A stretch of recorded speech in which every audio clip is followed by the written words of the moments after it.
ucapan saya orang bodoh, ya, saya lagi bodoh daripada tuan-tuan, saya tak pergi sekolah, ya, jadi maafkan saya.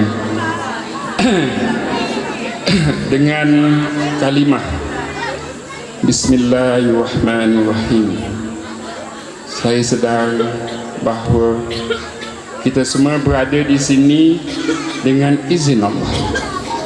Kita berada di sini, berkumpul di sini dengan rahmat dan pengampunan Allah. Kita berada di sini dengan kita merasakan kasih sayang Allah Subhanahu Wa Taala kepada kita. Inilah tuan-tuan berkumpul tak kenal saya. Saya datang sini pun tak kenal tuan-tuan. Apatah lagi kalau saya pusing ke belakang ni, minta maaf.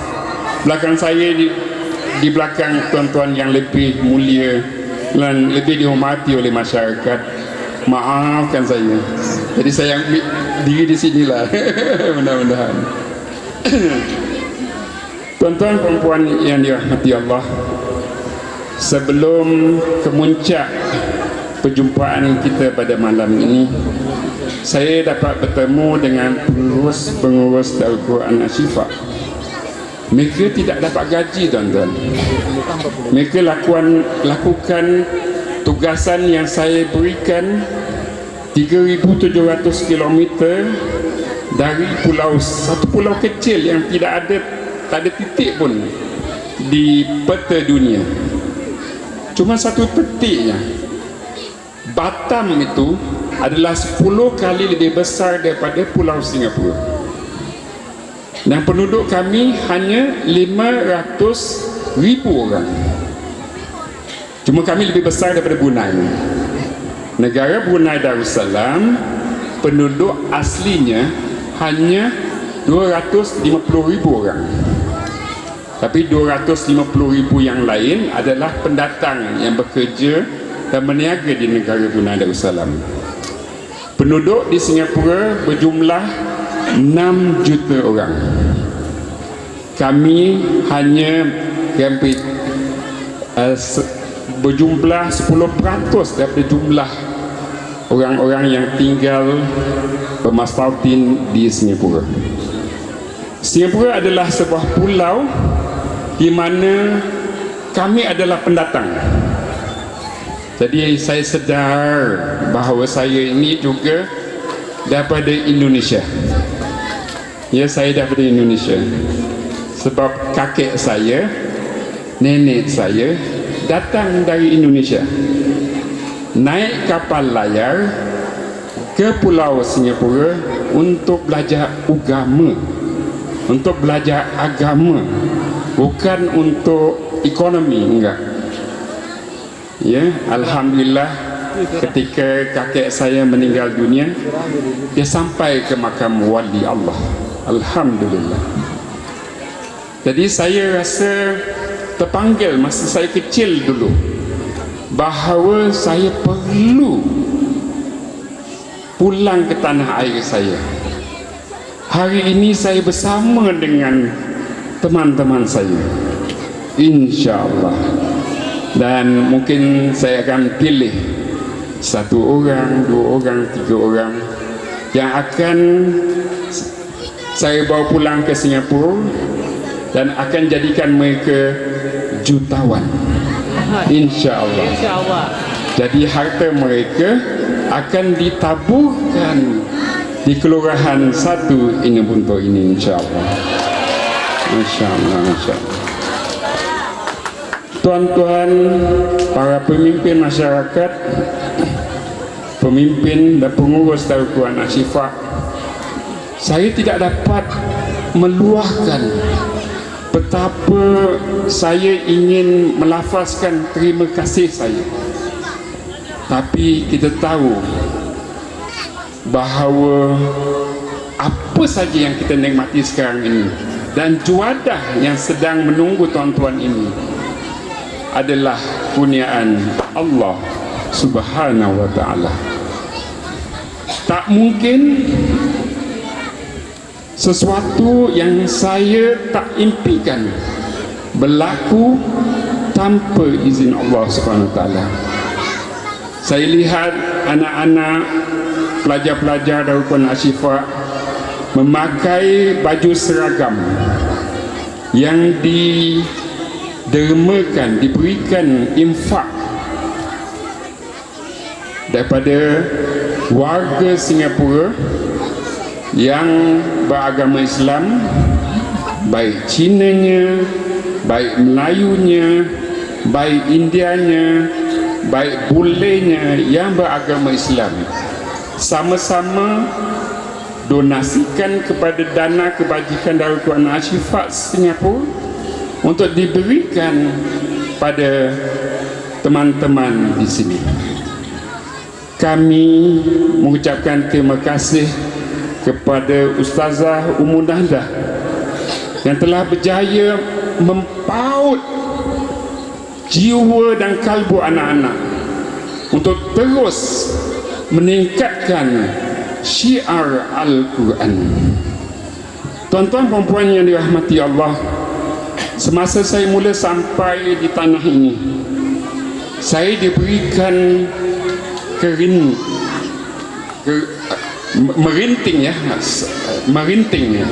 merinding, menyatakan bahawa penduduk di sini perlu meningkatkan kesedaran mencintai ayat-ayat suci Al-Quran. Penting tuan-tuan.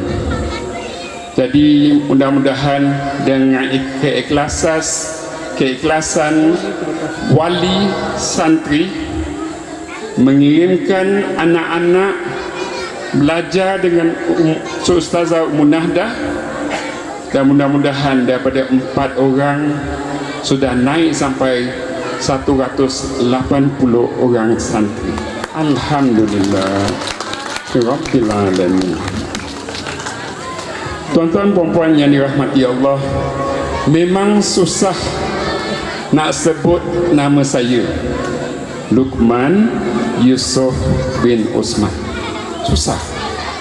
Sebab Luqman ini adalah seorang manusia biasa, tapi dinaikkan makamnya oleh Allah Subhanahu Wa Taala dan dirakamkan cara dia mendidik anak-anak menjadi anak-anak yang takut kepada Allah Subhanahu Wa Taala, anak-anak yang kenal penciptanya. Jadi nama Luqman itu adalah nama roh saya. Saya tidak dilahirkan dengan nama Luqman. Ketika saya kecil, saya bermimpi seorang lelaki yang serba putih datang dalam mimpi saya, menyeru, mencadangkan dan akhirnya menyuruh saya tambahkan nama saya menjadi Luqman Yusuf dan berbapakan Usman. Alhamdulillah, bapa saya adalah seorang pemandu saja, tetapi jiwanya besar. Dia suka menolong orang, tetapi pertolongan dia yang paling terkesan adalah saudara mara ibu saya. Ibu saya mempunyai 9 orang adik-beradik, dan ibu saya adalah yang paling sulung dalam keluarga. Selama saya berbual ni, boleh faham? Alhamdulillah. Tak mengantuk? Oh, boleh bahasa Melayu ya. Masya Allah. Nonton Upin Ipin. Waduh. Allah. Maafkan saya kerana tidak boleh berbicara dalam bahasa Indonesia. Betul. Maaf sangat. Mungkin satu hari saya boleh. InsyaAllah. Apatah lagi bahasa Manado. Aduh. Bahasa bola Mongondo. Aduh. InsyaAllah. Satu hari insyaAllah. Betul. Tuan-tuan, puan-puan yang dirahmati Allah. Jadi bapa saya akan membantu setiap adik-beradik ibu saya, daripada adik yang nombor 2 sampai ke adik yang nombor 9, akan mengeluarkan keringat dia bersungguh-sungguh, kerja daripada pagi hingga ke malam untuk memastikan bahawa kami 5 beradik cukup makan, tetapi mesti kenal Allah. Ibu begitu tegas memastikan bahawa kami boleh membaca Al-Quranul Karim, tetapi kehendak Allah lebih besar, rancangan Allah lebih besar. Semasa kami kecil, guru yang mengajar kami mengenal huruf-huruf hijaiyah adalah seorang hamba Allah yang silsilahnya sampai kepada Sayyidina Ali karimallahu wajhah. Jadi kami mempunyai ilmu Al-Quran bersanad sampai kepada Sayyidina Ali. Jadi dengan itu saya nanti akan ijazahkan kepada Ustaz Didi dan juga Ummu Nahda agar setiap santri yang keluar daripada Darul Al-Quran Asy-Syifa sebenarnya bersanad sampai pada Rasulullah sallallahu alaihi wasallam. Insya-Allah tuan-tuan. Ini kehendak Allah, bukan kehendak saya. Tapi tuan-tuan terpilih daripada kalangan beberapa banyak negara, negeri, daerah, kelurahan yang berada di Indonesia ini. Tapi saya dipilih untuk berada di sini bersama dengan masyarakat di sini. Mudah-mudahan keazaman kami bersungguh-sungguh untuk menyediakan dana untuk membangunkan pondok pesantren modern. Oh, enak tu. Sebab saya akan gunakan teknologi yang tinggi daripada Korea agar anak-anak daripada pesantren Darul Asy-Syifa boleh tahu Al-Quran, boleh kenal penciptanya, cinta pada Rasulullah, akhirnya boleh juga berbahasa Arab. Penting sangat. Jadi mudah-mudahan cita-cita dan wawasan kami dapat dizahirkan dengan pemimpin, barisan-barisan pemimpin, barisan-barisan tenaga pengajar yang akan sama-sama berjuang dengan kami, insya-Allah. Tuan-tuan puan-puan, jadi darah ini yang suka memberi datang daripada ayah saya. Tetapi ibu saya punya satu sifat yang begitu mulia. Kalau seseorang memberikan dulang ini, dia akan gantikan 2 dulang ini. Jadi dia tak pernah nak terhutang budi dengan orang. Kalau orang memberikan dia sesuatu, dia pastikan dia akan gantikan 2 kali ganda atau 3 kali ganda. Saya beritahu dengan ibu, wahai ibu, dengan contoh yang begitu tinggi ini, saya tidak mampu melakukannya. Jadi hari ini saya berada di sini mungkin berkat daripada ibu saya yang berada di alam barzah, yang juga seorang wali Allah, yang mendoakan kita semua, menaburkan rezeki, dan alhamdulillah dicontohi oleh Bunda Zalina binti Haji Jaafar.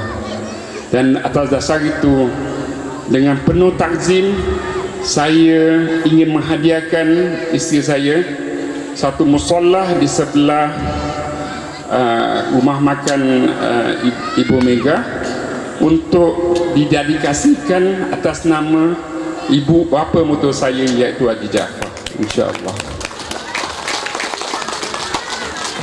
Tuan-tuan, saya tak siapkan ini, tetapi untuk menyiapkan ini saja kami perlu bayar bagasi yang terlebih muatan. Untuk membayar kos bagasi yang lebih, kami kena bayar toke-toke pesawat, punya pesawat hampir 10 juta untuk bagasi yang kami bawa ke sini. Sedangkan tambang untuk datang ke sini juga 10 juta untuk 2 orang. Bagasi lagi mahal.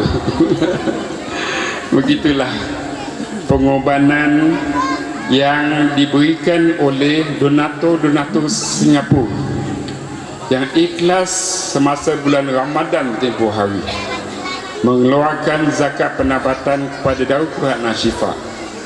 Dan saya berjanji dengan mereka bahawa saya akan jamu selera teman-teman kami di Kelurahan 1 Inabonto ini hasil daripada pengeluaran kesedaran bahawa kita berbagi rezeki. Ya, mudah-mudahan tuan-tuan puan-puan yang dirahmati Allah sudi menerima sedikit juadah yang kami sediakan. Mudah-mudahan apa yang tuan-tuan rasakan seolah-olah makanan daripada syurga, insya-Allah. Sedikit tapi cukup, sedikit tapi kenyang, sedikit tapi enak, sedikit tapi penuh dengan kasih sayang, insya-Allah. Tuan-tuan perempuan yang dirahmati Allah, kita mesti menyayangi dan mencintai Nabi Muhammad sallallahu alaihi wasallam. Kalau saya sebagai seorang ahli masyarakat di Singapura, semasa saya duduk di sini juga masih ada orang kesurupan telefon saya, "Ustaz, tolong isteri saya dalam kesurupan." Di Singapura, tuan-tuan, bukan di Kelurahan 1 Inabonto, bukan Kelurahan Inabonto 1, bukan di Singapura. Semasa saya duduk di sini masih. Jadi tolonglah tuan-tuan, kalbu kita mesti dipenuhi dengan cinta kepada pencipta kita. Kalau seorang isteri meletakkan cinta suami sebagai matlamat hidup, pasti Allah cemburu, Allah pasti ingatkan. Jadi mulai malam ini, saat ini, ambillah buah tangan daripada saya bahawa saya perlu cinta Allah dulu baru suami. Sang suami juga begitu, jangan sayang isteri dulu, sayang Allah dulu. Jangan sayang anak dulu, sayang Allah dulu. Saya begitu berpengalaman sekali. Apa yang saya zahirkan ini adalah daripada pengalaman saya sebagai ahli masyarakat. Bila teman-teman mahu berpisah atau mempunyai masalah kegenjutan dalam keluarga mereka, pengaduannya ialah, dan penganisan saya adalah, mereka mencintai anak mereka lebih daripada suami. Jadi ibu-ibu, saya berpesan, sayang siapa dulu? Sayang siapa dulu? Cantik. Sayang siapa dulu? Alhamdulillah. Jin yang ada pun lagi malam ni. Okey. Cinta kedua yang mesti diletakkan dalam kalbu tuan-tuan adalah jangan Allah cemburu. Itu yang macam-macam tu, jin epet yang masuk, jin ini, jin itu, jin kasih, tak apa lagi, macam-macam jin ada. Kalau di Singapura banyak juga nama jin. Kalau kelurahan nanti saya kena berkenalan dengan jin di sini. Okay. Jangan ibu, jangan. Cinta yang kedua mesti kekasih Allah. Siapa namanya? Masya Allah. Siapa namanya? Masya Allah, Masya Allah. Pasti, mesti. Ya, jadi yang paling susah sekali nak berkongsi.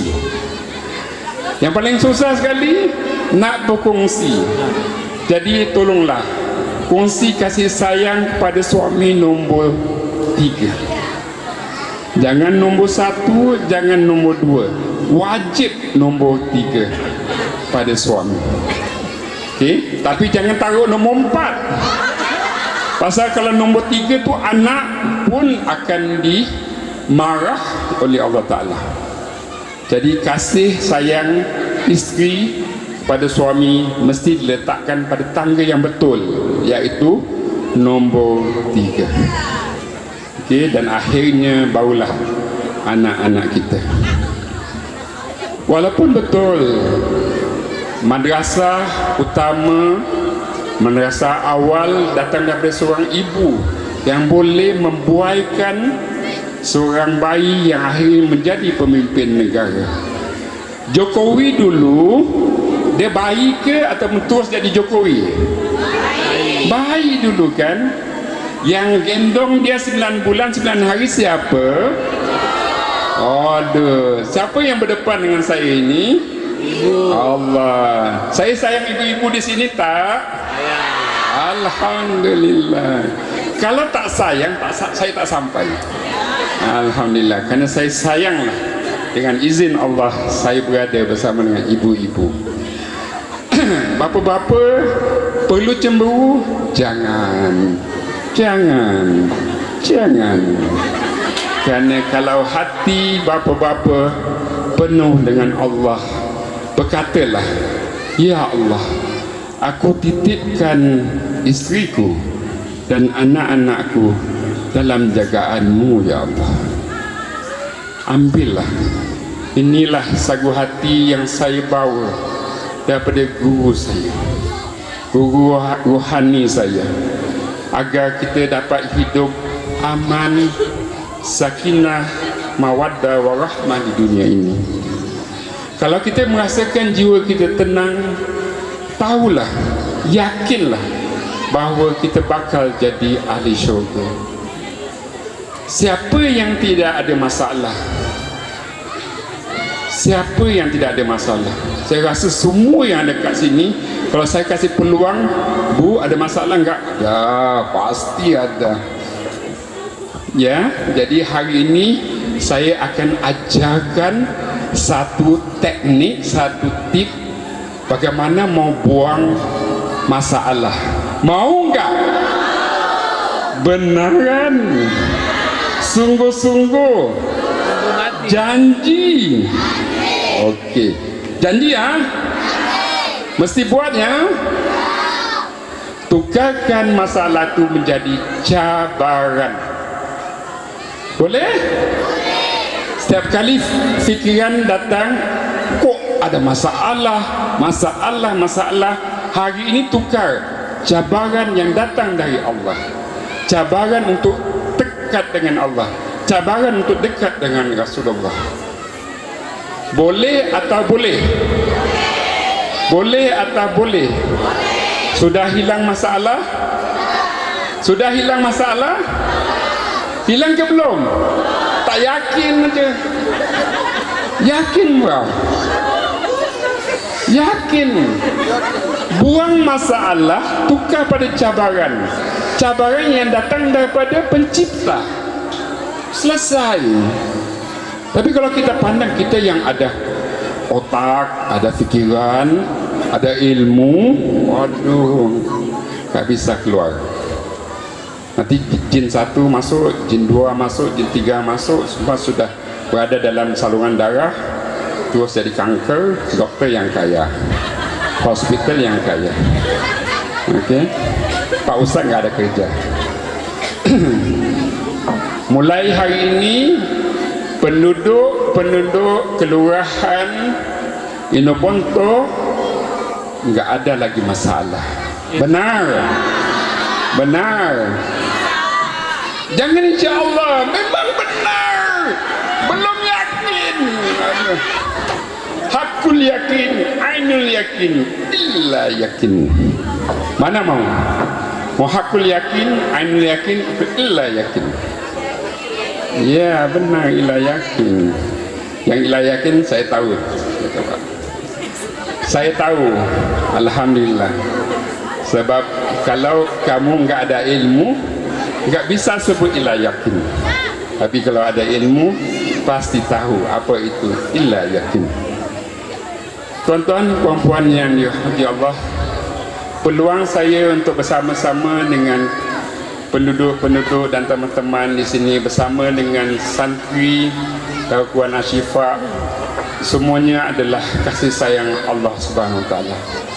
Bukan tubuh ni yang hadir, tapi adalah kita perlu rasakan inilah rahmat dan kasih sayang Allah Subhanahu Wa Taala kepada kita. Kalau kita rasakan saya ni, manusia ni yang membantu salah 100%.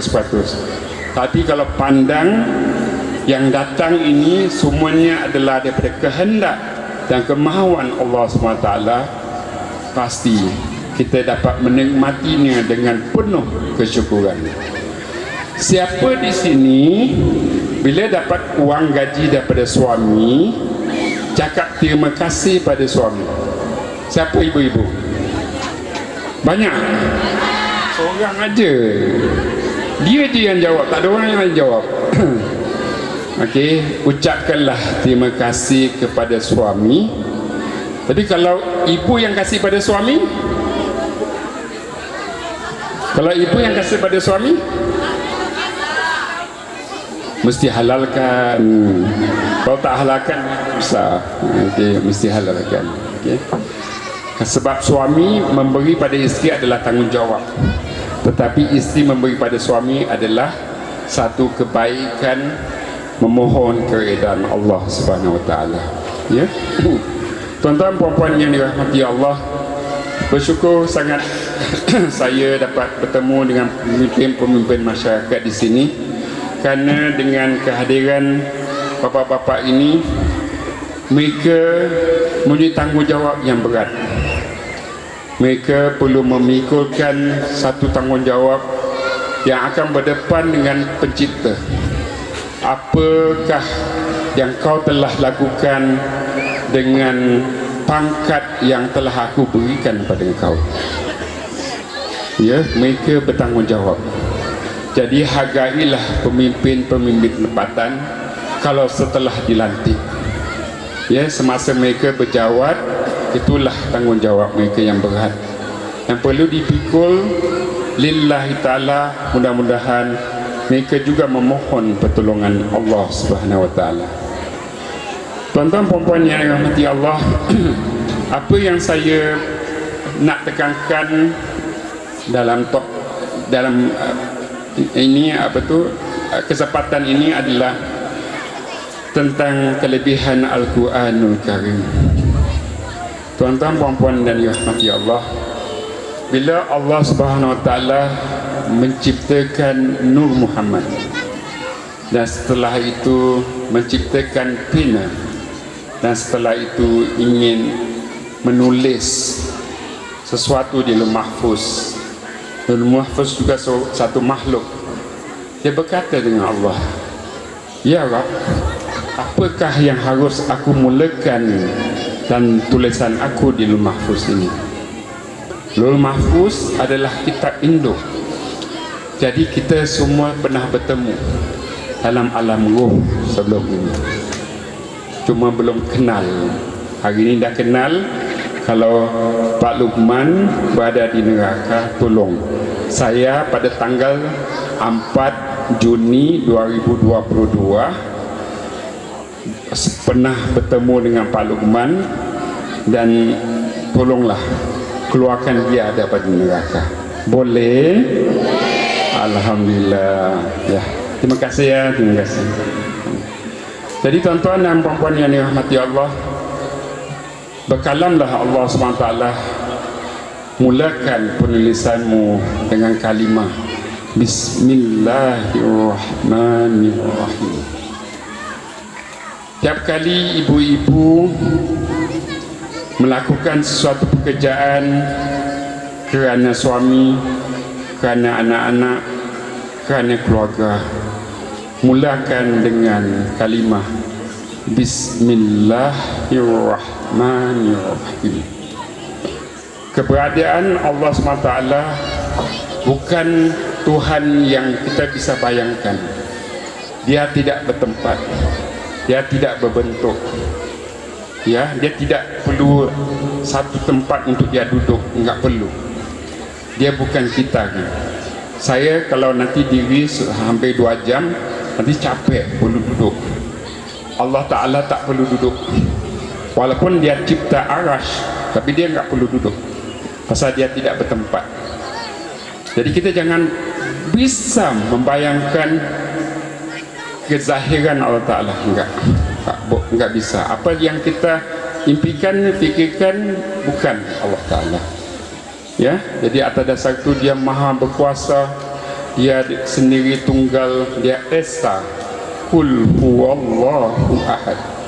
Setiap kali ibu-ibu, bapa-bapa yang saya kasih, saya rahmati Allah, yang dirahmati Allah, melafazkan kalimah Bismillahirrahmanirrahim dan dapat melakukan hampir 100 kali sehari semalam, api neraka ada perjanjian dengan Allah Ta'ala. Setiap hambamu yang kamu cipta, yang membaca, melazimkan istiqamah membaca Bismillahirrahmanirrahim, aku haramkan diri aku untuk menjilatnya. Jangan itu tuan-tuan, puan-puan yang dirahmati Allah, yakinlah kalimah Bismillahirrahmanirrahim itu tinggi makamnya. Jangan ambil enteng. Cari guru apa makna ba, cari guru apa makna sin, cari guru apa makna mim dalam ba sin mim yang akan bila dilafazkan, dikalamkan berbunyi Bismi. Ya, mudah-mudahan tenaga-tenaga pelajar di Darul Quran Asy-Syifa nanti akan memberikan ilmu ini kepada anak-anak kita. Mudah-mudahan dia akan diserapi dengan kalbu yang suci, kalbu yang takut, kalbu yang melinting, tahu dia punya Allah, Tuhan Rabbul Alamin. Tuan-tuan, puan-puan yang dirahmati Allah, mungkin saya berbicara terlalu lama kerana makanan sudah lama menunggu. Okey, mudah-mudahan seringkas kasih sayang saya yang saya kongsikan pada ibu-ibu, bapa-bapa, para hadirin hadirat yang dirahmati Allah, juga para pemimpin yang ada pada malam ini. InsyaAllah mudah-mudahan jasa-jasa mereka menjadi asbab mereka menjadi ahli syurga juga, insyaAllah. Dengan itu mohon maaf, mudah-mudahan kita berjumpa lagi di syurga kalau saya enggak datang lagi.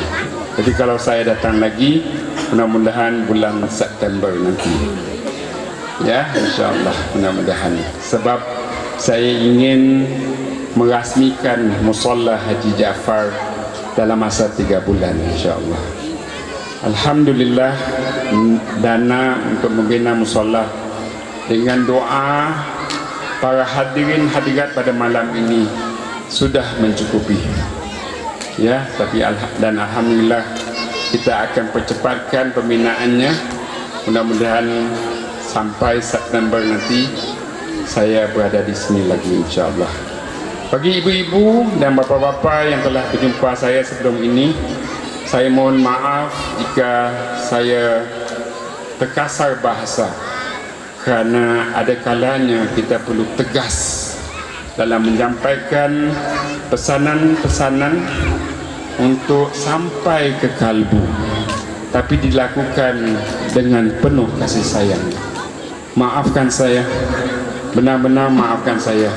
Saya adalah seorang musafir, berkelana dengan isteri saya sampai sejauh ini, dan kami akan meneruskan perjuangan ini.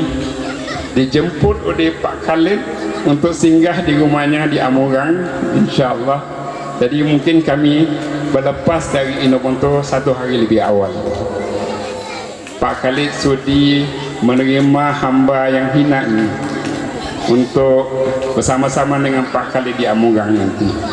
Jadi besar kemungkinan kalau jangkanya saya mau pulang tanggal 8, mungkin saya injakkan lebih awal tanggal 6 agar saya boleh lama sedikit di rumah Pak Khalid di Amunggang dan berkenalan dengan teman-teman kami yang satu agama di Amunggang, insyaAllah.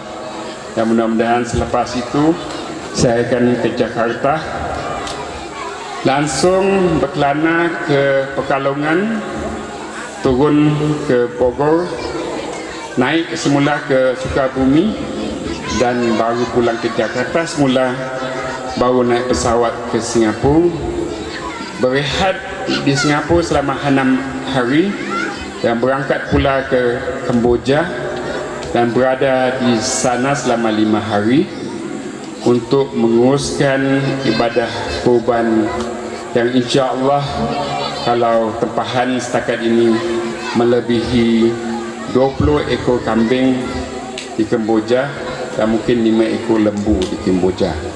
Tapi tadi saya ada dengar bisikan daripada Pak Ziki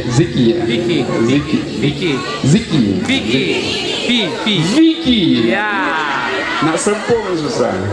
Sebab kalau Vicky itu dalam di Singapura semuanya bukan beragama Islam. Jadi bila mau sebut Vicky itu macam malu, benar saja beragama Islam. Enggak biasa kan? Kalau Vicky orang kafir saya senang, tapi Vicky orang Islam, oh susah mau menerima. Jadi itulah masalahnya, ya masalahnya. So Vicky menyebut mudah-mudahan Dakwaan Asyifa mau juga buat apa yang kami lakukan tahun lepas untuk Masjid At-Taqwa dan Masjid An-Nur.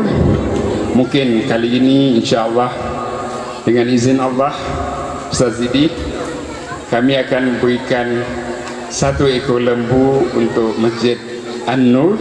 Alhamdulillah.